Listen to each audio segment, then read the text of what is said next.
Hello, founders. Hello, marketers. Welcome to the DNA's May 2025 webinar.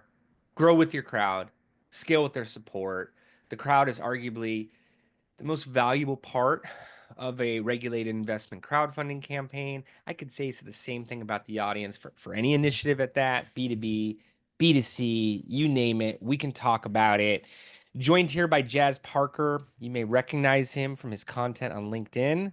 I'm told he's going viral in the B2B communities.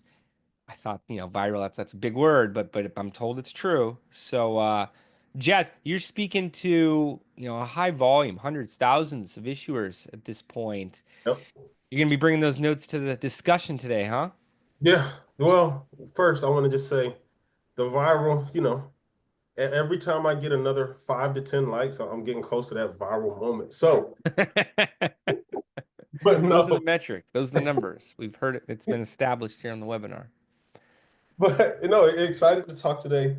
And yes, being able to talk to tens, hundreds of these founders who are looking to raise capital within the space. And so I'm excited to be able to just share some of my findings, some of my content findings, and really just being able to add value to the conversation. So I'm happy to be here with you though. This is cool. This is my second webinar, so I'm excited. Let's do it. Let's do it. I'm glad the enthusiasm is shared. Seeing positive notes from the audience here as well. Grow with your crowd, scale with their support. If you tune into our monthly webinars, you know the gist on DNA. We've worked with over 500 groups on investor marketing initiatives that have collectively produced nine figures of capital across content, across advertising, across outreach channels. It's been an exciting month for us. We've worked with Regulation A plus issuers that are over 40 million in their raise could be at their full goal of 45 right now. It's over 44.5 last I checked yesterday. Over 36x advertising pixel data. Worked with some of the top Regulation A plus issuers and could share more of the results. Some of them have recently ended. Some of them are getting to their final stages. Some of them are just growing. Had one past 6 million last week. Had a Reg CF hit the full 5 million on Thursday. A lot of campaigns with 10x plus results during the final week of April. Many Reg CFs had to close, form C-AR. Industry went from about 509 to 297 live Reg CFs, so over 200 closed. We work with some of those, working with some that have continued. So that's what's behind all of these tips that you're going to see in this deck, in this presentation. It's not just Jazz and me up here talking about our ideas as much as direct learnings over the past 30 days. Jazz, anything else you'd like to share about yourself to the audience before we get into the content? Hmm. Well, I think, anything around myself, for me, I'm someone who's always been driven in life. And so when we talk about these equity crowdfunding campaigns, to a degree, I look at them like this, like a game, because, as you're able, as the title says, like you want to be able to scale with the companies or with these investor support. And so when I think about scale, it's how can I multiply on the work that's being done. And so for me, I think that's the most exciting part. We've been able, as Jason mentioned, been able to see some amazing results in these past few months, really throughout the year. And so I'm just more so happy to kind of dive in and really being able to showcase what we've been able to see. Okay. So, investor audiences aren't just financial backers. They're not. The Sure. early adopters, they're brand champions who can help scale your business. We could say the same thing about venture capitalists, about angel investors, even more so on these digital initiatives with high volumes of investors coming through the deal. We use these benchmarks, these metrics a lot. It could be 1,000 investors to raise $1 million on a Reg CF, even a Regulation A plus campaign. Uh, could be 50,000 visits, could be 2 million impressions, a lot of visibility. But those actual investors that come through, early adopters, evangelists, they're the ones who share with their friends, their family, their golf buddies. Jazz is a big basketball player. Ask him about his history. uh, who they're on the court with on Tuesday night, Thursday night, what have you. You want to get people talking. I've seen merger acquisition activity come out of investor conversations from individuals who financially backed but became more valuable. I've seen publishers. I've seen some of the top financial influencers cover an offering after investing, and they saw an ad, they got in there, they started the discussions. Various types of super users. I've seen it B2C, also have seen it B2B, where large scale clients, strategic partners come in through these audiences. Uh, it's more than just the capital. It's that whole marketing campaign, the impressions, the traffic, everything that's coming through that essentially comes for free outside of what you're measuring as return on ad spend, marketing efficiency ratio. And it's these discussions, it's these value points that I wouldn't say are consistent in the same fashion for every campaign, but there is some special audience member that you could anticipate. Yeah.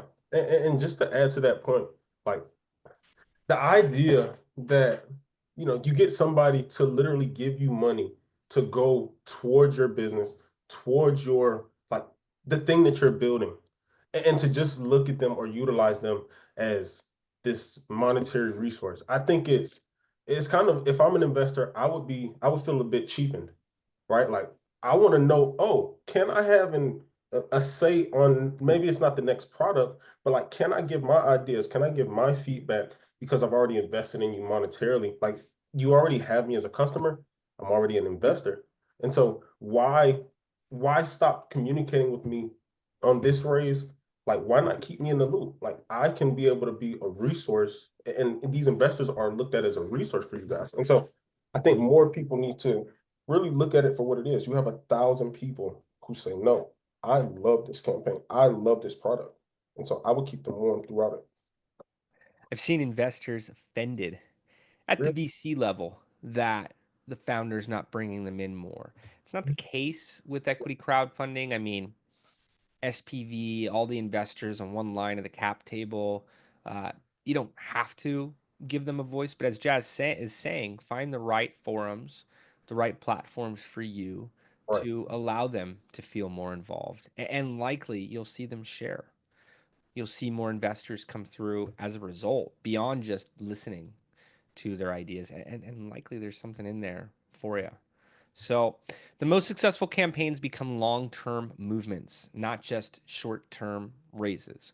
Some of Hmm. those campaigns I mentioned that are doing, particularly well, or any of the ones that you study, whether it's, Boxable, Mode Mobile, Avidane Graphene was the one I was referencing that hit $5 million on Thursday. Uh, it's the third round. Each has been successful. 1.375, 4.5. Each has hit their full goal. Even moved the goalpost a couple times. Got board approvals to take on more investors, and we're left with wait lists each time. So 43 days, 6 weeks in a day to hit the 5 million. But it's not that overnight, that over 43-day success. It's that long-term movement as we're talking about here. And if they didn't Yes. keep their investors updated, if they didn't keep them engaged and excited about the new partnerships, the new publisher attention, the new product iterations and growth, they would have lost them. Instead, they see investors participate in each round, looking to buy more, become a larger shareholder. They see more, groups looking to talk about them. They see stronger performance from the ads. It just keeps compounding. Let me ask this, Jason. So, one, seeing this over the past decade, like for you, why do you think they aren't keeping their investors updated throughout, let's say, first to second raise? I know we've worked on people, our founders who've done multiple campaigns. And so why do you think that happens? Is it fear? Is it like pride, or like I don't have things to talk about? Like, why does that happen? Who said anything about questions? We go through the Oh deck. my We make goodness. comments. I'm just joking. I'm happy to answer that, of course. Just having fun with it. Uh, I'm friends with a lot of these founders at this point. I've been in conversations with them for years. I've been dinners with them, traveled to see them, for long periods of time. It's well documented that being a CEO, let alone of a early stage growth stage company, is very stressful. You're wearing a lot of hats, you're doing many different things, and throughout the entire path, there's imminent failure ahead. Mm. Or at least it can feel that way. I mean, they're obviously continuing to grow and be successful. Be surprised. Some of the largest issuers have gone under. Groups that have raised, over 20 million on a Reg A are bankrupt. They're no longer in business. That happens with public companies all the time. It's not to size anybody up. It's risky business. You know, uh, Yeah. you look at what percentage of the stock market is micro cap, small cap. I mean, it's really only the sliver that are the big, businesses we talk about. I think 90% of all businesses in the US are small businesses. So, you're wearing a lot of hats. True. You're working on business development. You're working on staffing. You're working on product development. You're working on all of the things that you put into your last offering. And capital gets pulled different ways. You want to stay true to your use of proceeds. You want to make sure those use of proceeds allow for growth that then shows up in terms of your next valuation. You don't want to go back to the same investors for more money for the same goals. There's a lot of pressure, there's a lot of things going on. So, your marketing team, whether it's internal or external, gets in contact with you and says, "Hey, we need to do a social post. Let's do a webinar. Let's get something out to investors. Why don't you spend some more money? Let's spend another 50K over the next month, over the next year. It's only four K a month. Let's spend another 50K on ads just to keep that audience nurtured, keep them engaged, keep them excited." It's not always a direct no. It's just something that can be put on the back burner. And I need to put out a fire. Got a accounting notice, IRS, legal.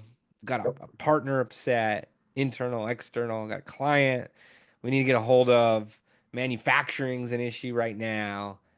So they just get pulled a lot of different directions. I don't think it's that founders avoid marketing to investors and giving them their updates. It's just it gets deprioritized, the expenses, the time. But to the nature of your question, it definitely plays a role once they go live again. Mm. So, you know, looking at common misconceptions, Jazz, you want to fire through these real quick? Yeah, let's do it. So, common misconceptions, right? Founders often assume, and I know we hear this, I hear this probably 5 times a day, like, hey, I just need to put this on the platform and this will like this company, their audience will take hold of it and really take me to the next level. So it's the if I build it, they will come mentality. The second is they only need a few investors. Um, the final is most of the raise happens after the launch. I know Jason, even in my early tenure, would always say, most people look at marketing as an afterthought, right? They go live on these campaigns, and essentially that's when they're engaging. I made a post about this 2 3 months, maybe 2 3 weeks ago. But I said, hey, if I'm starting a campaign in May, probably should have started like advertising, started to build that audience back in like November, December. And it's because as you recruit some of that audience, as you're able to develop this community, like there has to be a way to drive them into an email newsletter, like something to get them involved. And so here is the reality. Campaigns need thousands of visitors and hundreds of investors. As Jason mentioned earlier, we see 50,000 visitors at a 2% conversion rate, being able to help founders reach that $1 million goal. And that's more of like the data that, not data, but that's kind of the algorithm that we've seen happen. And within that, pre-launch momentum is critical to success. So as I mentioned earlier, I would have started 3 months ago, been trying to build my list, showing my life as a founder, doing whatever I can to get as many people in this funnel because, you know, we look at the stats every day. Jason goes over them on our team calls. There are so many founders that get stuck under this 100K threshold, right? Top 50% of campaigns raise 70K or more, top 20, 350. the top seven are raising $1 million or more. But every founder tells us, hey, I'm going to raise 1 million in a month, 2 months. And we just don't see that happening. But I think if more founders took more time in pre-launch, it would do their campaign a lot more justice and get people a bit more excited, as opposed to just going live immediately. So those are the common misconceptions that we see. Jason, how, what would you say to that? Like when we talk, I know we talk about pre-launch momentum. Well, it's definitely pre-launch, and I want to build on the few investors comment there because Yeah. I'll hear that quite a bit. We were at Super Crowd LA last week in Santa Monica. We work on Reg D campaigns that are to accredited investors only, $1 million plus net worth outside of their primary home, over 200K individual income, 300 household income over the past two W2 years, plus, projected for the next year. And they all have to get through the KYC, the Know Your Client process. They all have to push through that. But, I'll speak with some groups, even met with one after the event last week. We just need one investor at 1 million. We just need this. We just need that. As digital marketers, we know the transactional value, the larger it is, the lower the conversion rate, which means the more traffic, likely the longer the sales cycle. And it's just riskier in general. It's more hit or miss. Doesn't mean don't do it. I like the Reg CF model, even if it's a side by side with the Reg D, because you could play at that volume game. And even if one out of 100 investors is at, a six-figure amount, you're still in a very good place. Meanwhile, you're bringing on that volume, you're able to get them to promote. But I don't know, the issuers that I work with that make it sound too easy and speak to that make it sound too easy. Hey, we're just going to raise this, we're just going to raise that. I'm often in the same conversation with them 6 months later, and they have a good excuse. Oh, the market, politics, war, the industry. But then I share with them campaigns that we're working on, not just Reg CF or Reg A, but Reg D that are moving, and they're startled because the truth that they're believing on why not getting investors uh, isn't accurate. It's hurting them. It's holding them back. Hey, if other groups are raising capital today, maybe there's some other things we should be doing. And to your point here, Jazz, it probably should have started months ago, maybe years ago. That 6 week, $5 million run from retail investors, not an overnight success, a few years in the making at that. And they could do, another one pliantly next year, whatever it is. And based on all the projections, based on their audience, based on the interest they get, much stronger likelihood that they'll hit the full goal than another group. So I don't know. For us, it's a numbers game. There needs to be enough volume, needs to be enough coming through. Whether it's retail, whether it's accredited, need to be marketing, need to have enough at bats, if you will. I watch a lot of baseball. Jazz makes fun of me. I give him the Dodger update every day or so. But 300 batting average is amazing. Some of my favorite players are under 200 right now, and that's a different story. I could, really rant on that. But at the same time, imagine that type of at bat for, getting a lead in, let alone getting a lead on a call, let alone getting them to respond from there, all the way through each step of the funnel. But it all begins with your audience. Who are you targeting to bring into your larger community, larger pool? No, neither your brand nor equity crowdfunding. You got to engage them. You have your first degree network. They want to see you succeed. Hopefully, they like you. They want to see your brand succeed. You have their network, your second degree network. You can be putting out content that's very shareable for that first degree network to get it out to their folks. And these could be strategic partners and sending it to their audience. You could be creating exciting content pieces with them. I've talked about podcasts, having them on as a guest. I've talked about collaborated articles. Very easy on social media these days where you could be a collaborator with them and they could press a button and it goes out to their feed. You want them talking about you on LinkedIn, get into your second degree network, but figure out variants. It's not one audience. Figure out 3 to 5 audiences that can move forward from your advertising, your outreach, from earned media, publishers talking about you. What's another investor persona? So this second persona is interesting, right? This second persona is they know about equity crowdfunding, or Hmm. but they don't know your brand. Now, I could talk about DNA. Hey, we have a database of, 1.8 million active investors who've already participated in these past campaigns and could give you that whole spiel. But like you could also, if you have any source of investment crowdfunding audiences who've already invested in past campaigns, that is really what I look at as, a great traffic source to add to the campaign because they're already investing in other deals. They could be investing in adjacent deals to your industry. And so why if I'm a founder, I would want to bring the most intentional audiences there possible and get them to learn my brand. So it's about being able to drive more investors down that marketing funnel and teaching them about your deal. Because if it's on WeFunder, like these people are already there, they're already investing in other campaigns. So now they need to know about, if I had an example, Jazz's Magic Shoes.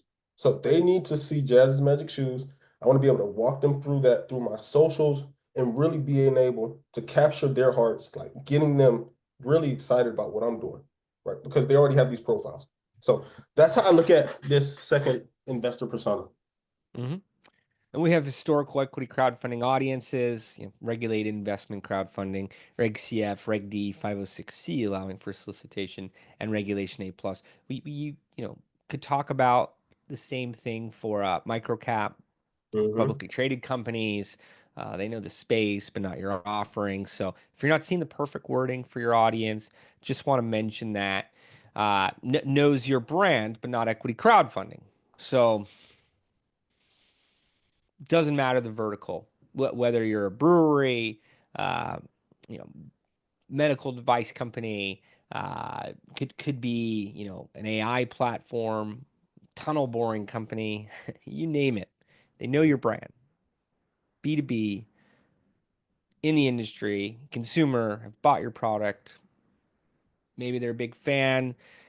Maybe they just have seen you around, but they don't know equity crowdfunding. There's going to be a learning curve for them Yes. to participate in these deals, getting to your offering page, putting in their personal info, their financial info, scheduling a call with you, going through that process, going through each step of the funnel while their life's taking place and they're getting pulled in a lot of different directions. So Mm-hmm. you want to build content that's specific for this audience. We've talked about it being traffic and a numbers game, but from the right audiences, with the right messaging, with Mm-hmm. content that enrolls them. 100%. And then on this fourth audience, I think this is like the perfect storm, right? So audience 2, 3, they know equity crowdfunding, they don't know you. You also have your audience of they know you, but they don't understand equity crowdfunding. As you're building that content funnel, you're then able to turn them into this fourth persona. And that's where I think we really get towards this scalable factor of one, being able to have the right audiences on top of personal audiences, first party audiences. And as you're building that content funnel, it just creates individuals that know you, they know equity crowdfunding. And I think once you're there, like we can talk about campaigns in the past, like work with a company called Daniel Film, crush their campaign. And after a certain moment in time, like 7-figure campaign. 7-figure campaign, they raised 1.12 or they were in 1.1 to 1.2 million on their last campaign. And so towards the last 15, 20 days, that's where we saw a lot of the momentum happen, right? It was a moment of, hey, should we scale into this? Hey, can we go after higher levels? And that was because one, we built the audience from individuals that understood equity crowdfunding. And now they understood Daniel Film as a brand. And now they had this opportunity, fear of missing out that took place where we really saw this rush of momentum, seeing investments happen every day, every hour. I was constantly refreshing and just like felt like I was getting a dopamine rush myself. So that's what you're playing for. All of those three audiences are to create that fourth audience, people that know you, know equity crowdfunding. And there's a conversion rate of those. It's not going to be 100%, Yes, probably closer to 2%. yes. If you're getting a higher number, great, but you don't want to assume, hey, we got 100,000 people and we polled and this many know about equity crowdfunding. There's still going to be a conversion rate. That Daniel film Raise is such a great example. It's one of those that ended on April 30th, and they did over 450K their last month. So if they had decided to slow down, pause, hey, this isn't working, we're not getting the cost of capital in month two that we want, um, we've missed out on that. But no, hats off to the founders. They put themselves out there. We're doing webinars, more ads, ramping up the traffic, and it paid out for them. And for powerful film, one that really has strong impact. So could have strong impact, I should say it, but what we believe. Yeah. Funnel strategy. Your funnel builds momentum. So I mentioned a conversion rate, even from people that know you and know equity crowdfunding.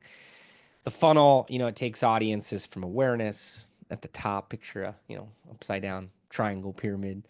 Awareness, you're funneling people there. A lot of them are going to drop off, not consider the deal, but you move them to consideration, you move them to intent, to conversion, and then later, I'd actually throw in repeat conversion. We'll see 10 to 30% of investors participate multiple times, especially during the closing period, and you'll see a spike of them on your next round. But advocacy, peer-to-peer marketing, that is the ultimate form of marketing. Again, why your crowd is so important. You got the nightclubs if you drive in any major city, right? And you see a line around the front of one of them, and it's like, oh, something's happening there. You don't know if the club's actually full inside or if it's just a marketing tactic and, managing who's coming in and how many people at once. But it says something. Yeah. Wow, this place is of interest. It's popular. It's happening. I don't know if that's an old school word. It's cooking, whatever the It's kids a say little, now. it's a little old school. So, Yeah, I heard that club's really happening. No, but it's it's a good look, right?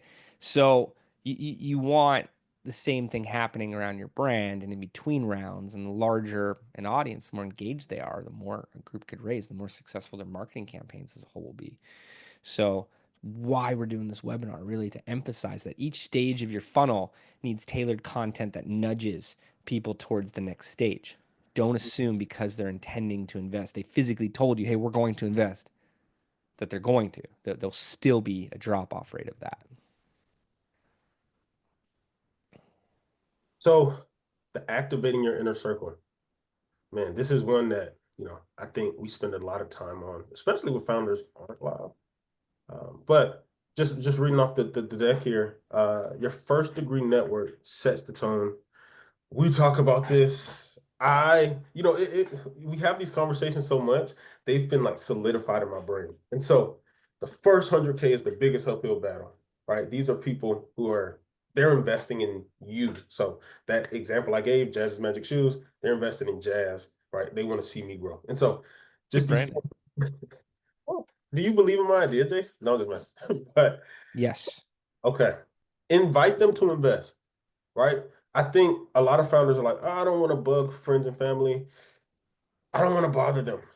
And so I think, in working on some of these successful campaigns, if I were your friend and family and you had an opportunity and I'm watching this thing take off, like I would have want to known that. I would have want to be a part of that team. And then encouraging them to share.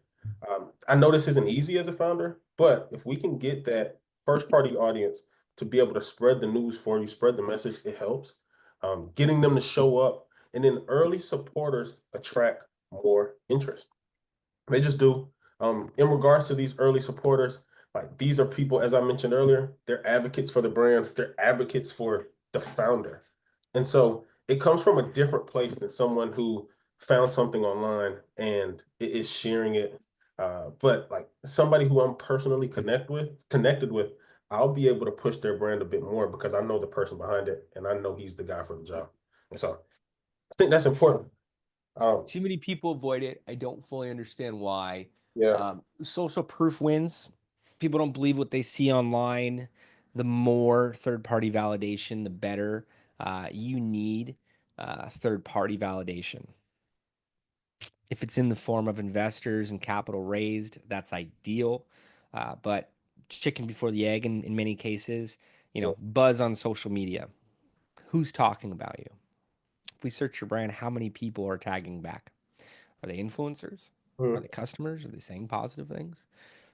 Portal milestones like 100K plus raised. It's an uphill battle to get to that first 100K on a Reg CF. Some of the platforms require over 100K, 124K just to be approved by them in terms of trajectory, and of course they'll start promoting you more. They treat every issuer the same, by law, but they start promoting you more as you hit each different milestone because they know their audience is going to care more. Mm-hmm. Press or partner mentions, you can manufacture some of this with press releases, paid press mentions, showing up on podcasts, being a guest on webinars, talking at a conference, pitch Yep. presentations, all fits into your content marketing campaign. Um, this is before, during, and after the raise. Afterwards, you may see that audience show up on your next round or as ambassadors and talking about what you're doing, getting the word out there. Uh, Really, creating that hype around what you're doing and how you're growing. It shows people you're worth backing. They could put their hard-earned money anywhere. They could go to the mall. They can buy, a plethora of different, assets. They get presented with different investment opportunities. They're likely looking at other deals alongside yours. You get onto a platform, you click on an ad. As a prospective investor, you're going to see more uh, offerings from that portal. You're going to see more um, financial opportunity type ads. These ad platforms know what they're doing. They put you as an in market category, and it's going to mean you're looking at all types of deal flow. So how, as an issuer, are you going to stand out? And it's around this excitement. It's around you know showing your prospective audience who else is featuring you, who else is talking about you, who else is excited about the deal, who else participated. And these things can be overlooked, again, especially from the founders, like, I'm just going to get one investor, just a few investors, or the ones that think, hey, I'm online. There's billions of people online. I'm going to Okay. be found. But this is what tells people, hey, this is a good deal. And think about all the other products that this plays a role in. Whether you're choosing a restaurant to go to and looking at the rating on Open Table or Resi or Talk or whatever cool platform is in your community, whether it's purchasing something on Amazon, or a tour, whatever it is, you want to know, what are people saying about this? Do people care? As featured on Forbes, as featured by this influencer, hey, this celebrity, this athlete's involved, goes a long way. Does not need to be that, but you want to figure out what to do in path there. So we want to get to know more investor types. Jazz, if you were breaking in three categories, what would it look like? Well, we have friends and family, ROI driven investors, and then strategic investors. Um, the friends and family network, as we talked about earlier, really like they're going to invest more so in the founder. ROI driven investors, these are really going to be individuals who may be focused on end goal. Like, hey, whether they're the company IPOs, whether it's like a merger and acquisition event, like they want to see how they can get a return. And then the final is strategic investors. Maybe that includes individuals who want to add something to their portfolio that makes a bit more sense for them. Like we're talking about retail investors or retail or accredited investors, right? I think, and Jason has mentioned this in the past, like they want to be able to have some diversification in that portfolio, being able to show, hey, like I have some green tech industries that I'm invested in. I have health and wellness that I'm invested in. And so being able to have a cohesive uh, portfolio that they feel proud about of these private companies. And so when we talk about those investor types, that would just be my take on it. But Jason, I'm always curious to hear more on like what you see as well. We have a source here, but I was told this by our initial CFO when starting the business, Mm, and we were exploring, capital options for the agency, and told, hey, there's friends and family. Kind of as I mentioned earlier, they want to see you succeed. yeah. You have ROI driven investors, but they're going to be difficult. They're going to be the ones calling you all the time and pushing on things, seeing something off, maybe looking to take more control of the business depending on how you bring them in as a partner. And then strategic investors. And was taught strategic investors is ultimately what you want to go after. If it's a brand, if it's an individual who benefits from the success of your company, could be, far more valuable towards long term growth. Even just communications look different, So you want to find people who want to see you succeed. With these digital platforms, you could bring in thousands of investors. You'll see them from all different categories here. You want to build the foundation with category one, friends and family. You're getting some ROI investors in there, but they're operating off the same terms as everyone else. Great. And then you got the strategics, maybe a combination of some of these. That goes back to the value in who is actually participating and being able to develop a strategic partnership, being able to find a vendor that could help excel things that's already an investor. There's all different types of shapes of these strategic investors, but if you're able to find it, it's fantastic. And you want to tailor your approach depending on the investor. Speak to each investor group differently, which digital allows for. So you can run a advertising as an example to 4 audiences, 10 audiences to start. You could have messaging that speaks on a more authentic basis to each of them. The words that they use really matter, and how you craft messaging that incorporates that language. The funnel that they go down, the landing page, how many follow ups, when, what type of social proof you're putting in there that's going to matter more to those individuals shows up in terms of the performance. So the measurable results, how many people are clicking, the click through rate, an important KPI, not one to be overlooked. The engagement, the conversion rate of the landing page, conversion rate of the offering page, points of a decimal of a percentage make a huge difference there in the outcome. So you really want to craft each funnel specifically for each audience. Make them feel like you know them, and everything that you're sharing with them almost feels like an offline conversation where it's talking to them on a personal level. So emotional connection, growth potential, aligned incentives. Be mindful on what you're putting out. Don't just mention the deal points.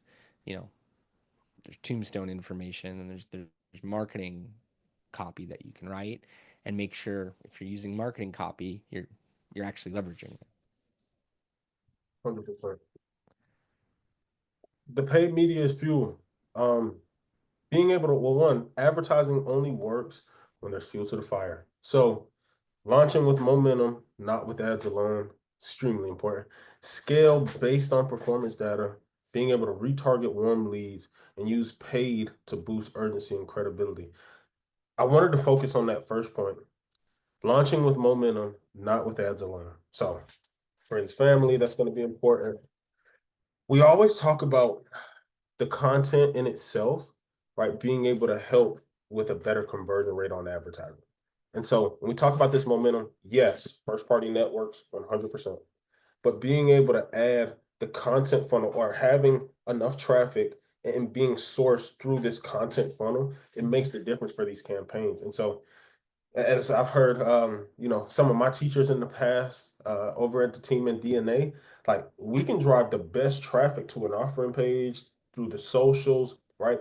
But if there is no quote unquote meat on the bone, right? If there's nothing for them to be able to digest, if there's nothing for them to be able to latch on to and say, whoa, this is happening right now, right? This is happening.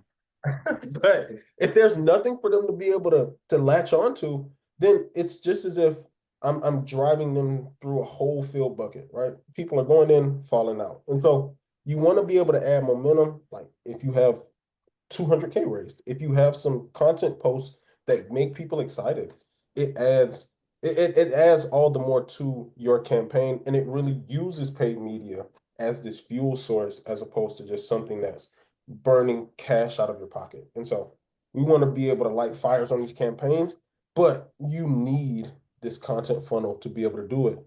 That one, the first one really stuck out to me. It really just shows me that momentum is not just with the advertiser, but it's more of a cohesive strategy. Mhm. Well said. Well said. It's important to remember investors back people, not just products. They want to know, who is the captain of this ship? Is it getting us to our destination safely, on time? Be visible, share your voice, don't be bashful. Hmm. The confidence says something on a subconscious level to your end target audience. Tell your story through content and make sure it's showing up in the follow ups. It's typically 7 touch points or more before an audience converts. So, really show up as the founder here, be the leader that investors are betting on. Hey, this individual is going to do it. They're going to disrupt a vertical.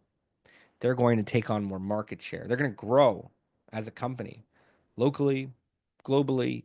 They're going to do what they say. Hmm. That's Somewhat good. rare in this world. I've seen it at all different levels of business, heirs at Fortune 500, Fortune 50 companies, startup solopreneurs. I've seen the opposite at each of those stages as well too. People are inconsistent. They can be, unreliable. If you're a CEO, a founder who is constantly making, big claims, but then hitting those and acting as a thought leader in the space and educating audiences along the way, it'll show up in terms of your results, likely towards your own, business expansion. But on these capital raises as well, we like to say the most successful raises have the most proactive founders, host events, answer the questions directly, have a team member, have an agency in the background going through all the questions, bulking them together, being able to address them, go one by one, follow up with people afterwards. Trust is built through presence. You have to show up to blow up. Is that hipper? Is that like a cooler way to say it? Once again, I But think it's I true. want to yes, Yes, it's true. The more familiar, the more connected an yes, audience feels to you, the more likely they are to take action with you. exactly. You mind if we can just touch on that slide? I wanted to ask you a question. I know this is two questions, Sure. but my question was, do you have an example or founder, you don't have to share their name, who you felt did an amazing job when it came to like showing up in your tenure? Like, is there a founder that you could point at, name or no name given, but just kind of like the success that you've seen from that founder being able to show up? I really like to point out Jeremy Barnett from Rad Intel. Oh, Have worked with Jeremy on investor marketing campaigns since 2020.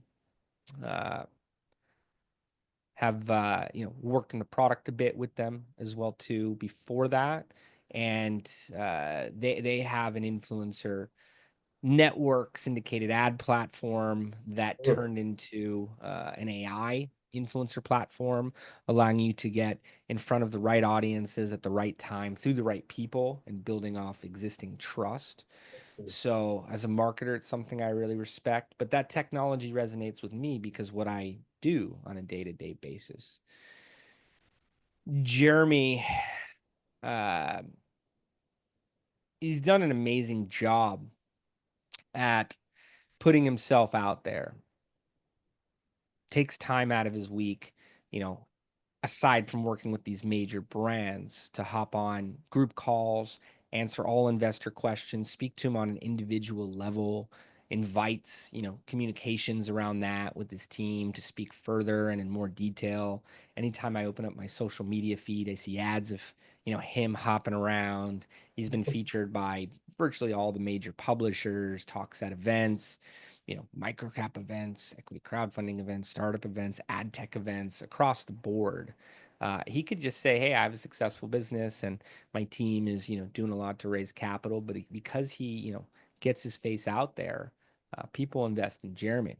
mm, And when I see his presentations versus some other groups that we watch in the industry, I'd rather, put my dollars with him. That's, Mm. my perspective.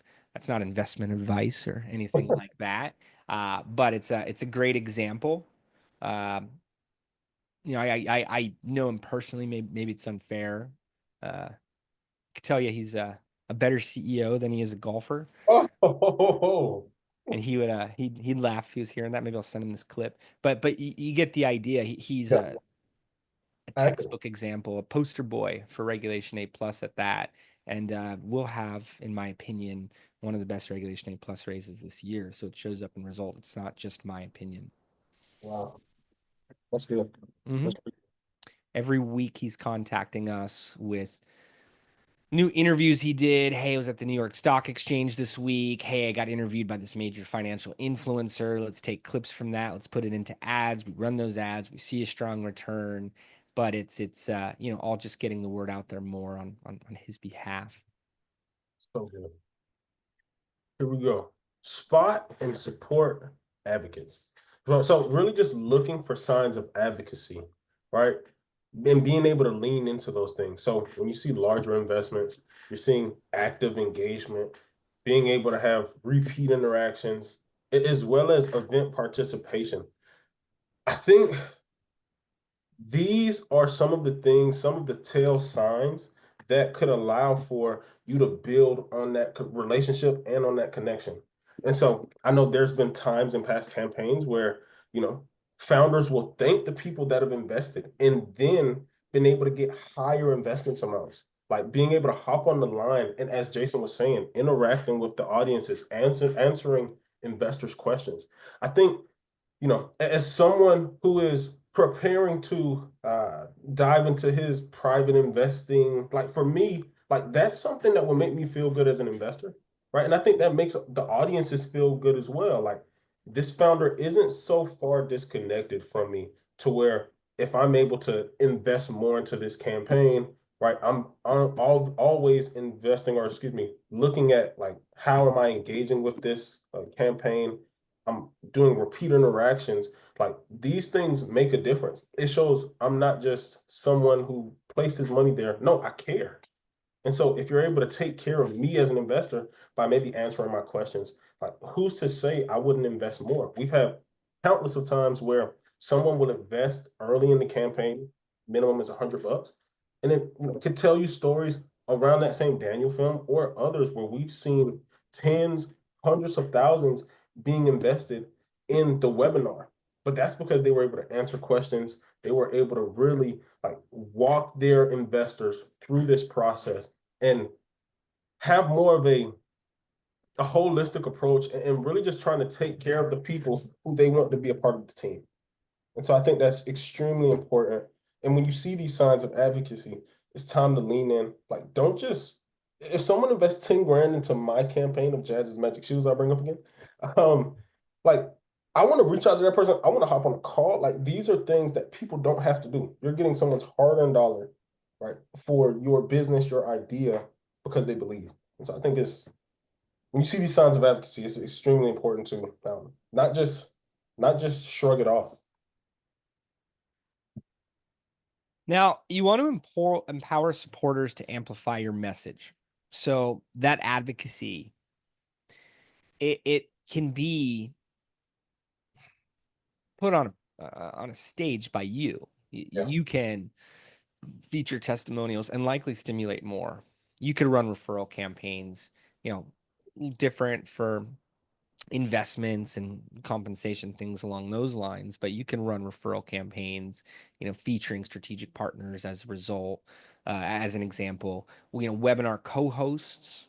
I find other founders have their own marketing campaigns, their own initiatives, their own goals, and they welcome these type of opportunities. It's something for them to promote and get themselves out there. It fits in line with their mission, their goals.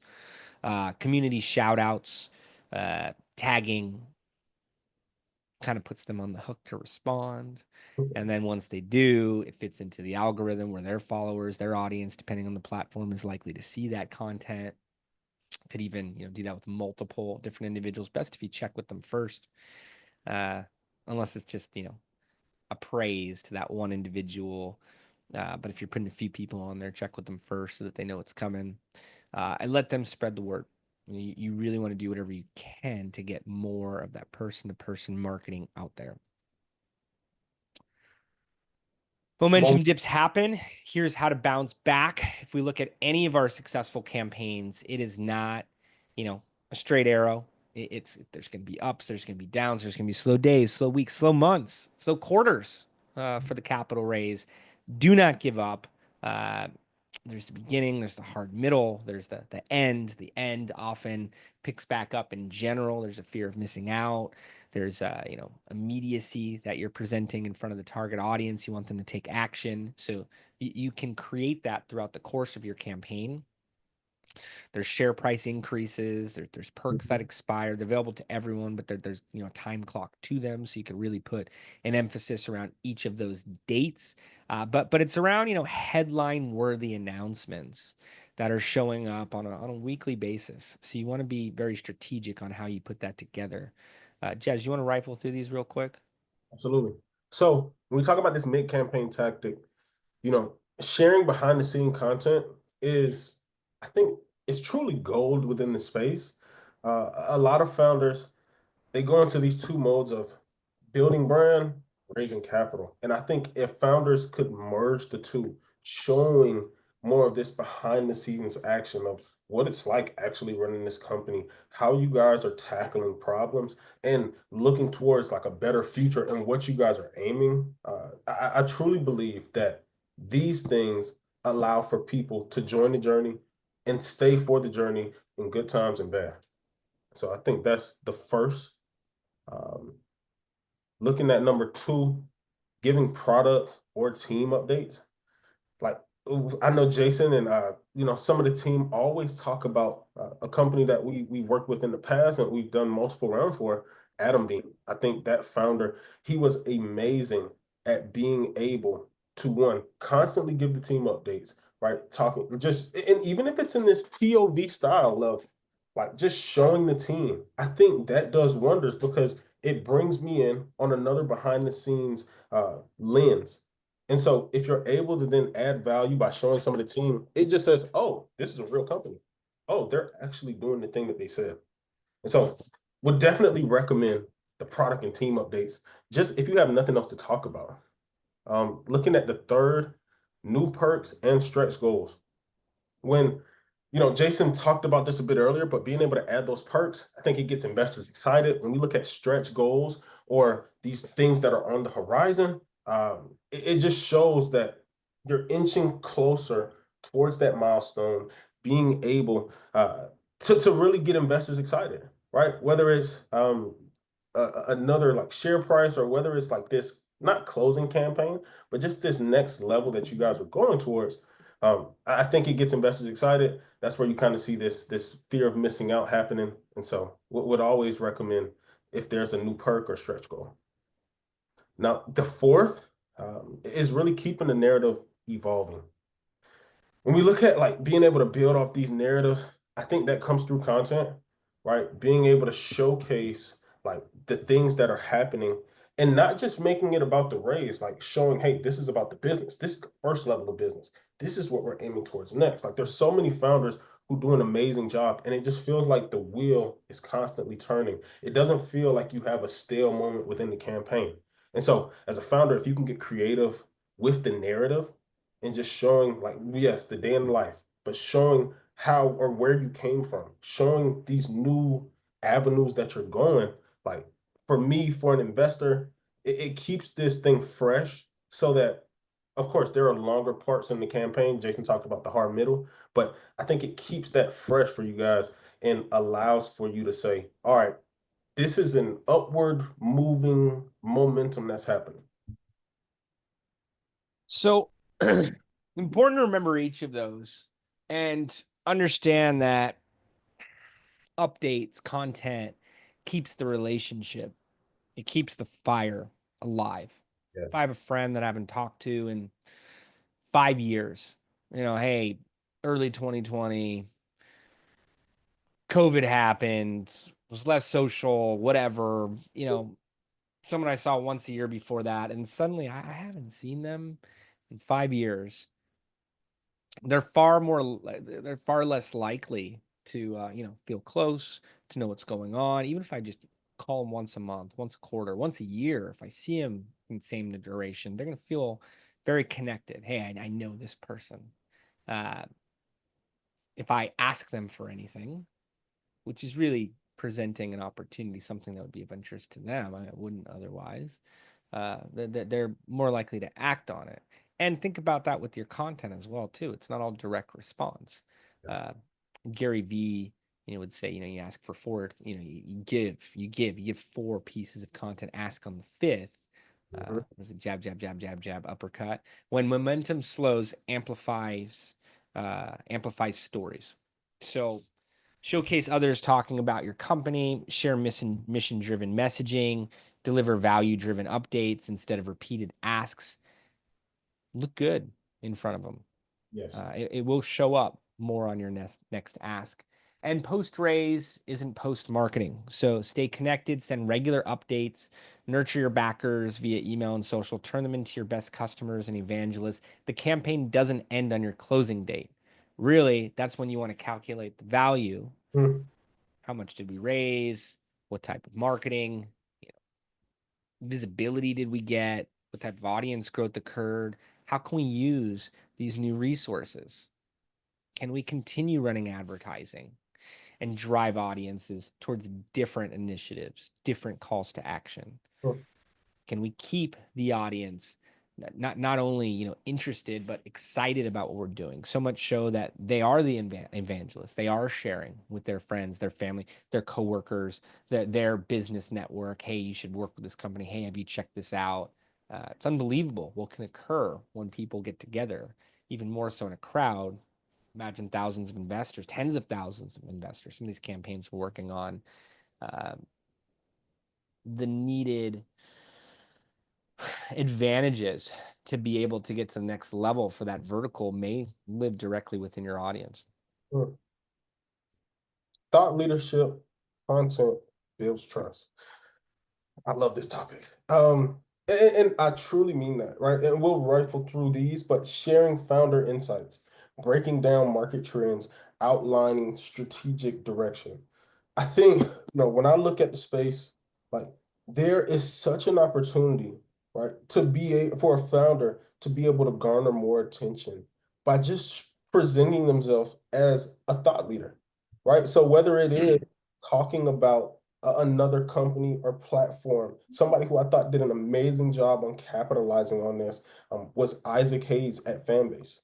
Like the way that they were able to garner so much attention from the TikTok, just like this thing that was happening back in January, and really being able to position his company or Fanbase in this light and seeing the uptick. Right, I think they're close to maybe 12 million currently, and like the way he was able to position himself as a leader was amazing. And so that's why I think being able to share founder insights, like breaking down the market trends, but also being able to pull from competitors.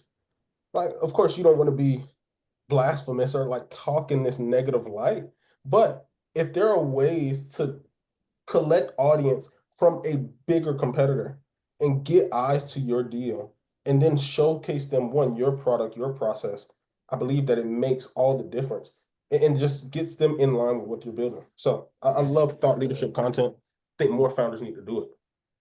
Absolutely. And a community is an asset, not just an audience. Yes. If we were looking at the actual, numbers behind it, there'd be a larger monetary value put on it. Keep your network involved, poll investors on product ideas, highlight their stories, create insider programs, make them feel special, make them feel involved, that they are you know more important than just the capital that's coming out of it. For many of the clients that we've worked with, and groups that have raised substantial amounts, sustained connection leads to growth. Send quarterly updates, host regular webinars, tell stories across platforms. Retention leads to referrals. This may sound self-explanatory. Look at the stats, look at how many groups actually do this. Of the 8,800 reg cfs to date, it's very few. It's a tiny percentage at that, and they're missing out. and the groups that are running multiple campaigns, they're serial issuers, they're at the top spots, they're in the top 7 percentile, they're raising 7 figures per campaign. As Jazz was mentioning, that this is their formula, this is their playbook.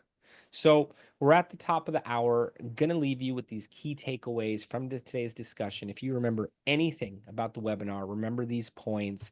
Number one, begin early and stay consistent. I can't say that loud enough. Could spend another 30 minutes talking about this point alone. Jazz, number two.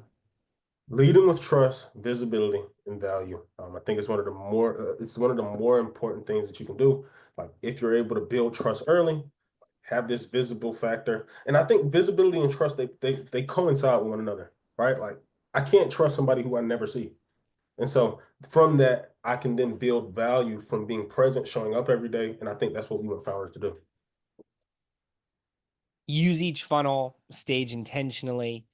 Keep building after the raise. And Jazz, final note you want to leave everyone with before we hop? I believe that more and more founders will look at investment crowdfunding to be able to raise capital. I also think that within that, I just want to see best practices happening within the space so that we can see more success in the space. That and one, I just want to thank you for like allowing me to be on. Again, this is my second one, and I thought we did okay. Like I thought we did really good. You led the charge, so I'm super excited. Outstanding. I watched a lot of these webinars, a lot of panels.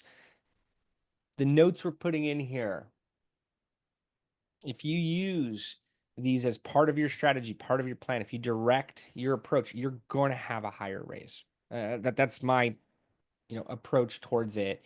I try to put myself in the audience shoes. Want to thank everybody for tuning in. Hope you feel the same way. Reach out to Jazz on LinkedIn.